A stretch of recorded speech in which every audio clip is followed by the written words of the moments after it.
నమస్కారం శ్రీ సత్య ప్రేక్షకులకి శుభోదయం. నేను నారాయణ రెడ్డి. దినపత్రికలోని ప్రధాన వార్తలను విశ్లేషించే కార్యక్రమం కాఫీ టైమ్ సిప్ అండ్ సేకి స్వాగతం.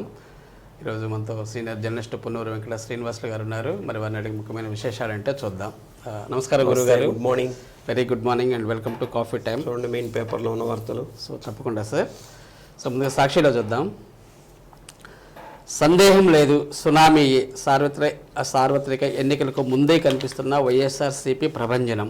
నిన్న రాప్తాడ్లో ప్రజాసభ బాగా జరిగింది, సిద్ధం సభ. దాని గురించి ఒక వార్త వచ్చింది.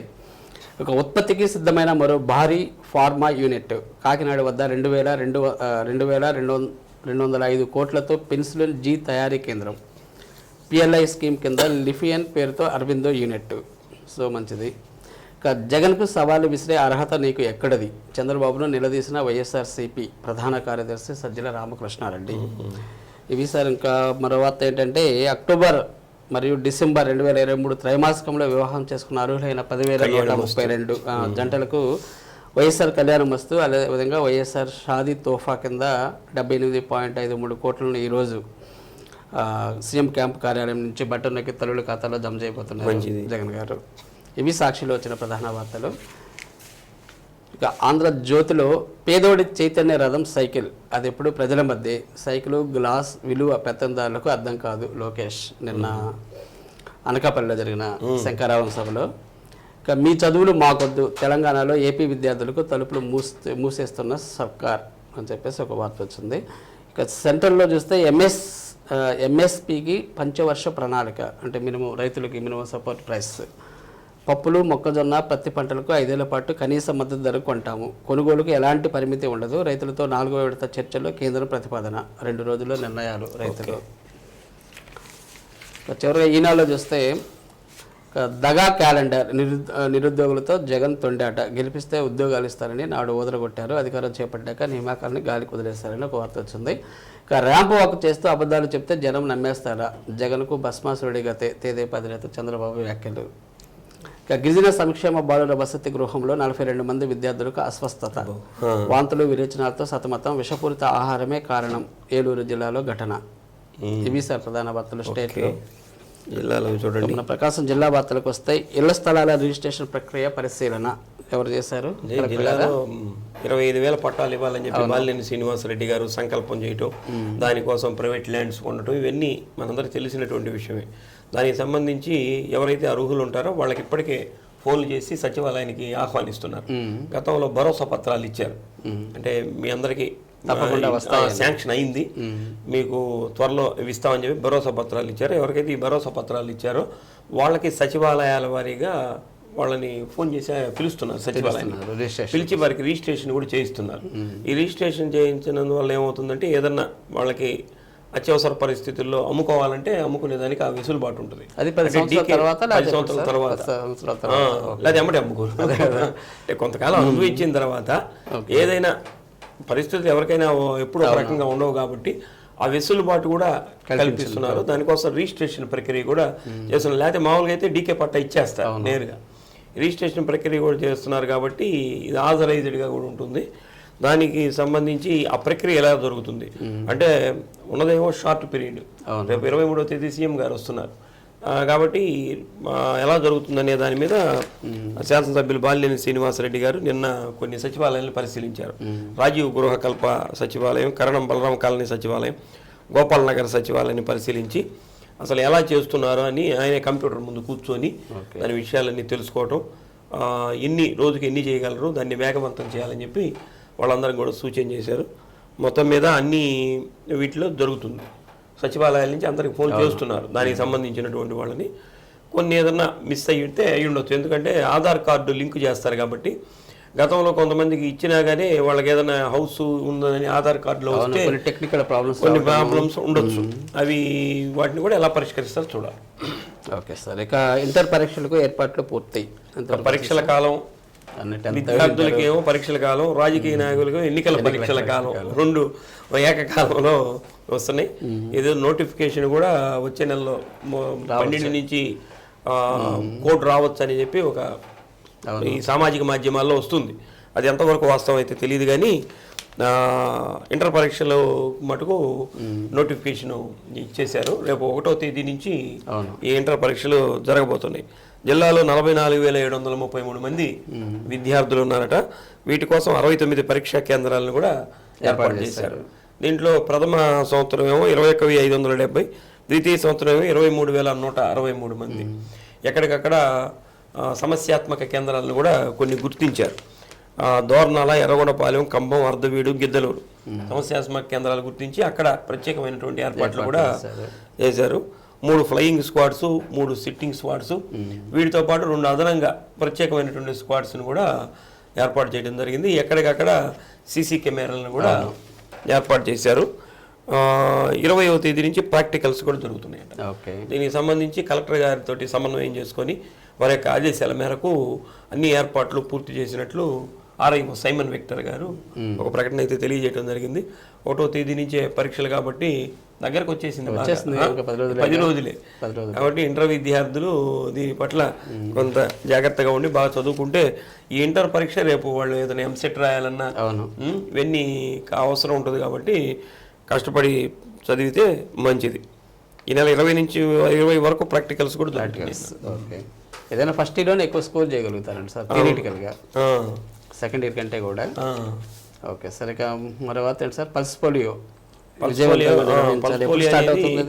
ఈ మధ్యకాలంలో పల్స్ పోలియో రెగ్యులర్గా చేస్తున్నారు కానీ అయితే వ్యాధి తీవ్రత అయితే తగ్గినట్లు కనిపిస్తుంది. మాకు పెద్ద ఉద్యమంగా అది చేయటం, కొంతకాలం మన కరోనా ఎలా అయితే భయపెట్టిందో ఆ విధంగా అది కూడా భయపెట్టినటువంటి సందర్భం.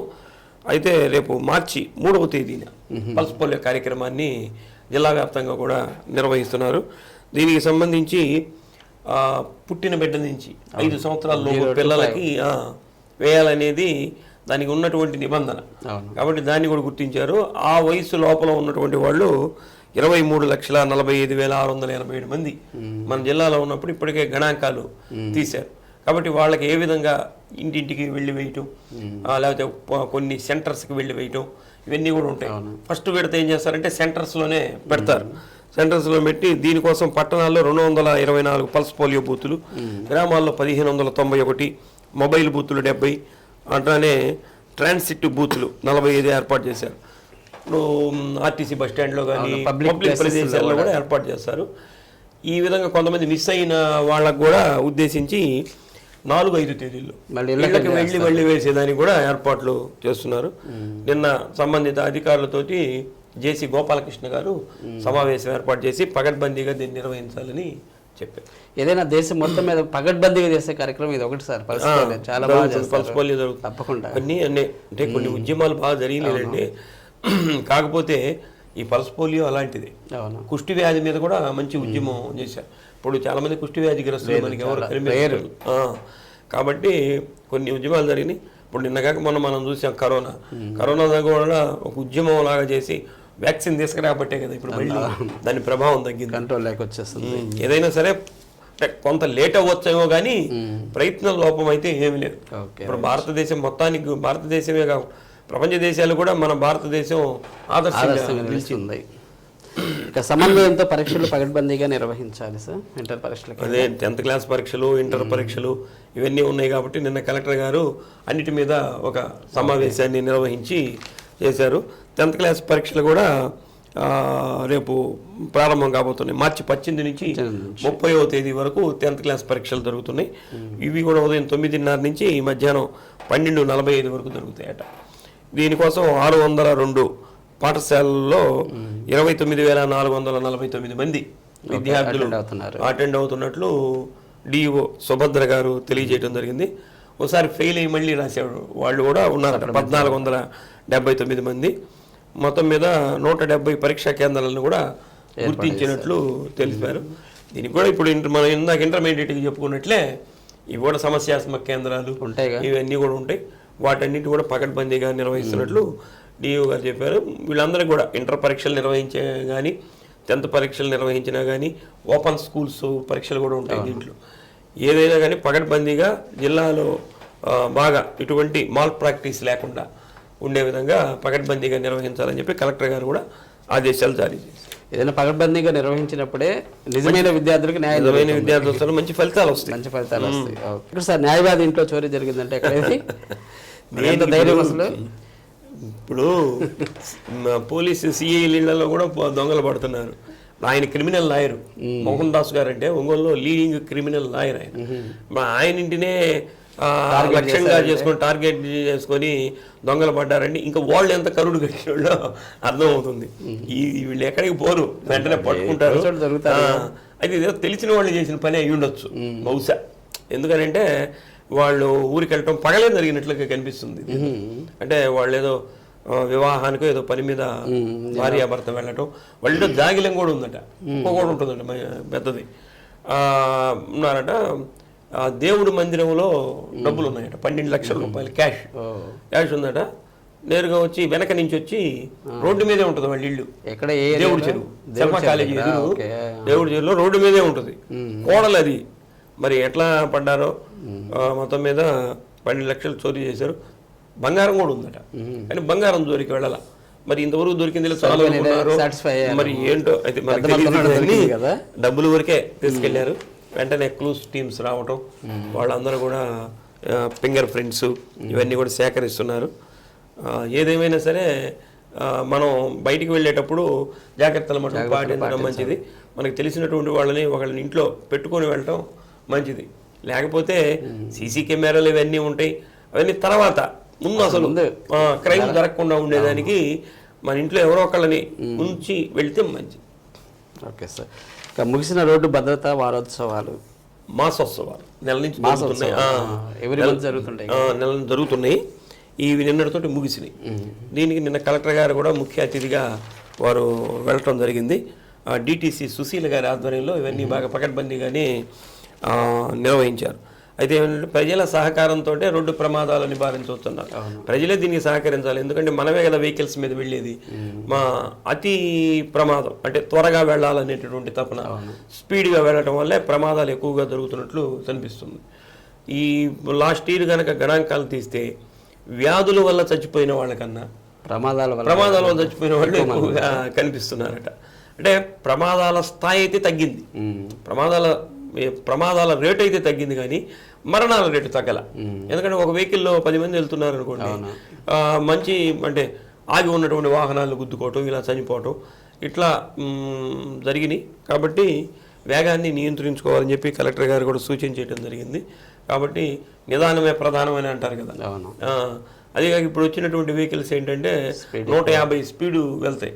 అదిగాక ఇప్పుడు ఉన్నటువంటి రోడ్లు కూడా అలాంటి రోడ్లే, 80-70 మీద పోతున్నా పోయినట్టు అనిపించదు. కాబట్టి ఆ వెహికల్స్లో వెళ్ళేటప్పుడు గ్లాసెస్ వేస్తారు, లోపల ఏమో ఏసీ వేసుకుంటారు. అసలు ఎంత స్పీడ్ వెళ్తున్నారు, అసలు బండి వెళ్తుందా లేదో కూడా తెలియనటువంటి పరిస్థితి. కాబట్టి మన ప్రాణాలు మనవి, కాబట్టి మనమే జాగ్రత్తగా ఉంటే మంచిది. మొత్తం మీద ప్రజలకి అవగాహన కార్యక్రమాలు ఇవన్నీ కూడా నిర్వహించారు. ప్రజలు అప్రమత్తమై ఉంటే ప్రాణాలు మనవి, కాబట్టి మనమే జాగ్రత్తగా ఉంటే మంచిది. నాడు విగ్రహము నేడు నామకరణం ఏంటి సార్? ఇది ప్రకాశం పంతులు గారి కాంస్య విగ్రహాన్ని రాజశేఖర రెడ్డి గారు ఆవిష్కరణ చేశారు. ఇక్కడ మన సాయిబాబా, లైఫ్పేట సాయిబాబా గుడి దగ్గర రైతు బజార్ ఉంది. రైతు బజార్ ముందు కాంస్య విగ్రహాన్ని బ్రాహ్మణ సేవా సమితి ఆధ్వర్యంలో ఏర్పాటు చేశారు. దాన్ని 2009లో అప్పుడు సీఎం రాజశేఖర రెడ్డి గారు ఆవిష్కరణ చేశారు. అయితే అప్పుడు వాళ్ళు ఒక రిక్వెస్ట్ పెట్టడం జరిగింది, ఈ బజార్కి ప్రకాశం పంతులు రోడ్డు అని నామకరణం చేయమని. ఈ మధ్యలో బాలినేని శ్రీనివాసరెడ్డి గారిని కూడా రిక్వెస్ట్ చేయటం, వారు వెంటనే దాన్ని నగరపాలక సంస్థ కౌన్సిల్లో తీర్మానం చేయించడం. దానికి ఇప్పుడు ఒక ఆర్చి కూడా నిర్మాణం చేస్తున్నారు. అక్కడి నుంచి అంటే కర్నూలు రోడ్డు, మన బైపాస్ రోడ్డు వరకు సిగ్నల్స్ దాకా ఆర్చిని కూడా కడుతున్నారు. కాబట్టి దానికి నిన్న శంకుస్థాపన బాలినేని శ్రీనివాసరెడ్డి గారు చేయడం జరిగింది. అంటే బ్రాహ్మణ సామాజిక వర్గానికి సంబంధించి నిన్న 3 కార్యక్రమాలు చేశారు. అలానే పివి నరసింహారావు గారికి ఈ మధ్యకాలంలో భారతరత్న ప్రకటించారు కదా, దీన్ని కూడా దృష్టిలో పెట్టుకొని ఒక విగ్రహం ఆయన ఏర్పాటు చేస్తే బాగుంటుందని అడగటం. దానికి రంగారెడ్డి చెరువు ముందు సెంట్రల్ సర్కిల్లో దానికి అక్కడ శంకుస్థాపన కూడా ఓడి చేశారు. విగ్రహం అక్కడే శంకుస్థాపన ఆ సర్కిల్లో చేసేట్లు. అలానే ఈ బ్రాహ్మణ మొన్న ఆర్యవైశ్యులకు ఆరామ క్షేత్రం ఒకటి ఏర్పాటు చేశారు. అలానే బ్రాహ్మణులకు 6వ క్షేత్రం ఆల్రెడీ ఉంది. అయితే ఆబ్దికాల భవనం అని చెప్పి ఆబ్దికాలు పెట్టుకుంటారు. అంటే ప్రతి సంవత్సరం కూడా తద్దినం అంటారు కదా, అది ఆబ్దికం అంటే. దానికి భవనం కావాలంటే దానికి కూడా ఒక స్థలాన్ని కేటాయించారు. దానికి కూడా నేను శంకుస్థాపన చేయడం జరిగింది. మొత్తం మీద 3 రకాలైనటువంటి కార్యక్రమాలు నిన్న బ్రాహ్మణ సామాజిక వర్గానికి సంబంధించి బాలినేని శ్రీనివాసరెడ్డి గారు శంకుస్థాపన చేసి వారందరినీ కూడా ఆశీర్వాదం పొందారు. అంటే చాలామంది ఆయన దగ్గరికి వచ్చి సహాయం పొందినటువంటి వాళ్ళు కొంతమంది పాద నమస్కారం చేస్తారు. అట్లా బ్రాహ్మణులు ఎప్పుడు కూడా పాద నమస్కారం చేయకూడదు, మాకు మీ ఆశీస్సులే మాకు కావాలన్నటువంటి వ్యాఖ్యను కూడా నేను చేయడం జరిగింది. ఏదైనా బలమైన ఆశీర్వాదాలు. అదే ఏదైనా మంగమూరు రోడ్డు మనకి ప్రకాశం పంతులు గారు మంగమూరు రోడ్డు అనేది కాకుండా అక్కడి నుంచి అంతవరకు ప్రకాశం పంతులు మార్గ్ అన్నటువంటిది మంచి నామకరణం. ఏదైనా ఓకే సార్, మంచిది. ఇక ప్రధాని మోడీ పాలన వివరిస్తూ ఏం జరుగుతుంది? ప్రధానమంత్రి మోడీ గారు పాలన ఎంత అవసరం అంటే, మన ప్రధానమంత్రి మోడీ గారు వచ్చిన తర్వాత ఈ మత శక్తులు పెరిగిపోయినాయి అని కొంత విమర్శలు కూడా ఇవి వస్తున్నాయి. మందిరాలు కడుతున్నారు కానీ బడులు కట్టట్లేదని రకరకాల విమర్శలు వస్తున్నటువంటి సందర్భంలో ఆ పార్టీని అభిమానించేటటువంటి వాళ్ళందరూ కూడా మోడీ పరిపాలన ఎందుకు అవసరం, నెక్స్ట్ టర్మ్ కూడా మోడీ గారు రావాల్సినటువంటి అవసరం ఏముంది అనేది ఈ ప్రచారంలో భాగంగా మాతాజీ రాజ్యలక్ష్మి అంటే ఈమె 65 రోజుల పాటు చెన్నై నుంచి ఢిల్లీకి బుల్లెట్ మీద యాత్ర ప్రారంభించింది. బుల్లెట్ మీద ఆమె మార్గ మధ్యలో ఉన్నటువంటి సెంటర్స్లో ఇదే అక్కడ మనం అనుకున్నవన్నీ ప్రజలకి వివరించడానికి నిన్న ఒంగోలు వచ్చినటువంటి సందర్భంలో బీజేపీ కార్యకర్తలు అందరూ కూడా ఒక ఘనమైనటువంటి స్వాగతం పలికారు. రాబోయేటటువంటి రోజుల్లో ఇప్పటికే భారతదేశానికి మంచి అగ్రరాజ్యాల్లో కూడా ఒక గుర్తింపు వచ్చింది. రాబోయే రోజుల్లో భారత్ ఇప్పుడు అగ్రరాజ్యం అంటే అమెరికానే గుర్తొచ్చేది. గతంలో రష్యా మంచి పోటీ ఇచ్చింది కానీ ఎందుకో రష్యా కుప్పకూలిపోయింది. కూలిన తర్వాత ఏకఛత్రాధిపత్యం అమెరికాది అయింది. కానీ దాని స్థాయిలో దాన్ని ఢీకొనేటటువంటి శక్తి సామర్థ్యాలు ఒక భారతదేశానికే ఉన్నాయి. ఒక పక్క చైనా కూడా ఉంది కానీ చైనా పారిశ్రామిక రంగం అభివృద్ధి చెందింది కానీ శిఖరాగ్రంలో మళ్ళీ ప్రపంచ దేశాలన్నింటినీ శాసించే స్థితిలో అది లేదు. ఈ ఒక్క అవకాశం భారతదేశానికి ఉంది అన్నటువంటి విషయాలన్నీ తెలియచెప్తూ ఈ పాదయాత్ర, ఈ బుల్లెట్ యాత్ర కొనసాగుతుంది. సచివాలయం ముట్టడి ఎక్కడ సార్ ఇది? జగన్ గారు అదే ఎన్నికల సందర్భంలో ప్రతి సంవత్సరం జాబ్ క్యాలెండర్ రిలీజ్ చేస్తారని చెప్పడం, నిరుద్యోగులందరికీ ఉద్యోగ అవకాశాలు కల్పిస్తారని చెప్పడం, ఇవన్నీ కూడా ఆయన ఆ మాటని నిలబెట్టుకోలేదనే ఉద్దేశంతో కాంగ్రెస్ పార్టీ యూత్ కాంగ్రెస్ ఆధ్వర్యంలో రేపు 22వ తేదీ సచివాలయం ముట్టడికి దీనికి షర్మిల గారు సారథ్యం వహిస్తున్నారంట. కాబట్టి దీనికి ఇంపార్టెన్స్ ఉంది. షర్మిల గారు వస్తున్నారు, సీఎంగా ఉంది వాళ్ళ అన్నయ్య కాబట్టి. అంటే షర్మిల గారు ఒంగోలు వస్తున్నారా? ఇక్కడ కాదు, విజయవాడలో సచివాలయం ముట్టడి చేయడానికి వెళ్తున్నారు. కాబట్టి ప్రాధాన్యతను సంతరించుకుంది. కాబట్టి మళ్ళీ కనుక ఈ ప్రభుత్వం అధికారంలోకి వస్తే నిరుద్యోగ సమస్య పెరిగిపోయేదానికి అవకాశం ఉంటుంది. కాబట్టి దీన్ని దృష్టిలో పెట్టుకొని కాంగ్రెస్ పార్టీ శ్రేణులందరూ కూడా ప్రభుత్వం మీద ఒత్తిడి తీసుకురావాలని ఈ ముట్టడి చేస్తున్నారు. అందరూ తర రావాలని చెప్పి పిలుస్తున్నారు. ఈ పోలీసులు ఇప్పటికే ఇంటెలిజెన్సీ ఉంటాయి కాబట్టి వాళ్ళు ఎక్కడికెక్కడ ఆపటం ఇవన్నీ కూడా చేసేదానికి అవకాశం ఉంది. మొత్తం మీద ఏం జరుగుతుందో చూడాలి. 23 సీఎం వస్తున్నారు sir Ongole? Ongole 23 CM confirm అయింది. మొన్న 20వ తేదీ వస్తారు, 23కి వస్తున్నట్టు తెలుస్తుంది. దీనికి సంబంధించి అగ్రహారం వద్ద ఈ కార్యక్రమం జరుగుతుంది కాబట్టి దీనికి సంబంధించినటువంటి ఏర్పాట్లను బాలినేని శ్రీనివాసరెడ్డి భారీ బహిరంగ సభ కూడా అగ్రహారం అక్కడే ఇంకా మళ్ళీ అటు ఇటు ఎక్కడ తిరుగుతారు కాబట్టి ఎక్కడైతే ప్లేస్ ఉందో అక్కడే పట్టాలి. అక్కడే పెద్ద ప్లేస్ కాబట్టి అది దాన్ని శుభ్రం చేసి ఒక రకంగా కూడా మంచిదే. ఎందుకంటే సీఎం గారు వస్తున్నారు కాబట్టి ఇప్పుడు ఆ స్థలాన్ని కూడా బాగా తయారు చేస్తారు కాబట్టి దానికి సంబంధించిన ఏర్పాటు నేను బాలినేని శ్రీనివాసరెడ్డి గారు, కలెక్టర్ గారు, మంత్రులు, ఇన్ఛార్జి మంత్రి వేరుగు నాగార్జున గారు, మన మంత్రి సురేష్ గారు వీళ్ళందరూ కూడా నిన్న స్థల పరిశీలన కార్యక్రమాన్ని చేశారు. అక్కడే ఈ స్థలాలు కొన్ని అన్నిటికీ ఆయన ఇవ్వలేడుగా, కొంతమందికి నామినల్గా ఇచ్చి దాన్ని ప్రారంభిస్తారు. తర్వాత మన లోకల్ నాయకులు బాలినేని శ్రీనివాసరెడ్డి గారు వీళ్ళందరూ ఉంటారు కాబట్టి వీళ్ళందరి ద్వారా పట్టాల పంపిణీ జరిగేదానికి అవకాశం ఉంటుంది. Okay sir. ఓకే సార్, చాలా చక్కగా విశ్లేషించారు sir. Thank you very much.